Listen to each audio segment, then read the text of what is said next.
Brought to you by Penguin.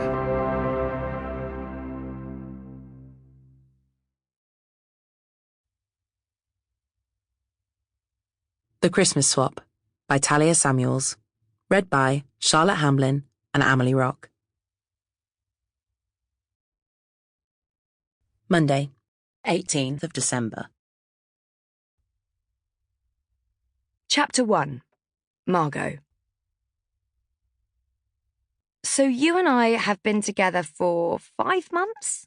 I say to the man I met 4 days ago. No, Ben says lightly, his hazel eyes fixed on the winding icy road ahead. 6 months. I don't think so. I glanced up at the grey snow pelting down onto the ironically named sunroof of Ben's car. 6 months is too round, too uniform.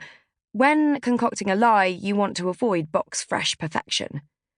It's good to see that my girlfriend is such a well-practiced liar. Fake girlfriend, I correct him. Yes, Ben mutters, lifting a hand from the steering wheel and waving me away as if this is nothing more than a minor technicality. We'll circle back to our anniversary later then. Remind me of your name? I whip around to face him. Is he stupid? Obviously, I know that it's Margot Murray, he says with a little laugh, both hands back on the wheel. But is there anything else? Nicknames, middle names? Isn't Margot French? Are you French? Ah, of course Ben remembers my name. He first came across me through my online marketing business, Margot Murray Digital.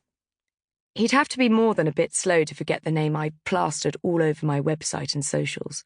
No, I'm not French, I say. I was named after a random great-aunt who I never met. I don't have any nicknames, and my middle name is May. M-M-M. Indeed. And is there more to Ben than Ben? Not at all, he says with an easy smile. Just Ben Gibson. It's not even short for Benjamin. Fantastic, I say. I could do with everything about just Ben Gibson being as straightforward as his name, if I have any hope of putting on a convincing performance as his life partner over the next week or so. God, it does sound insane when put so plainly. Yeah, I'll be spending my Christmas with this near-perfect stranger, swindling his doting parents into believing that I'm his lovely new girlfriend. How about you? I can't help it. I sigh. This Christmas was supposed to be the most magical in all my 32 years of life. Taylor and I were going to be spending it in the Bahamas, completely ignoring the significance of the season as we sipped on rum punch by the pool. Obviously, that plan fell apart. Everything fell apart. Our tiny Islington flat was stripped of Taylor's stuff. The trip was called off, and my share of the very partial refund was sent to my account without a word. In the span of one drizzly November afternoon, Christmas was cancelled. And then there was Ben.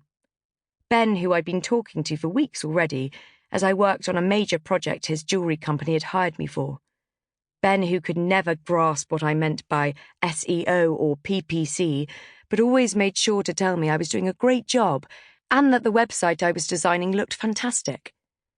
Ben, who invited me to his company Christmas party because I was basically part of the team now, and it would be great to finally meet in person, and he didn't think I should miss out on all the fun on account of being self-employed. To be completely honest, my idea of fun isn't spending a Thursday evening with someone else's inebriated colleagues, but I didn't want to be rude to one of my top clients, so I turned up to the party alone and ordered a large glass of red at the open bar. Ben raced over to me with a huge grin on his face and a paper crown from a Christmas cracker on his head. He introduced me to his employees and their spouses as the computer whiz and stuck by my side all evening as we mingled with the obnoxiously happy couples. He skipped past work talk to chat to me about our shared love of wine and dogs, and he ensured that I had a constant supply of canapés and Merlot. He laughed at all my jokes with shaking shoulders and occasional adorable snorts. His face fell when I said I'd be spending Christmas alone this year. I hadn't seen what the big deal was. Why would I want to hang out with my mum and her latest toy boy for the day, especially now that Nana is no longer here to act as a buffer and I have no siblings to share the pain with? Why would I accept a pity invite from some friend who'd just seen... Sample complete. Ready to continue?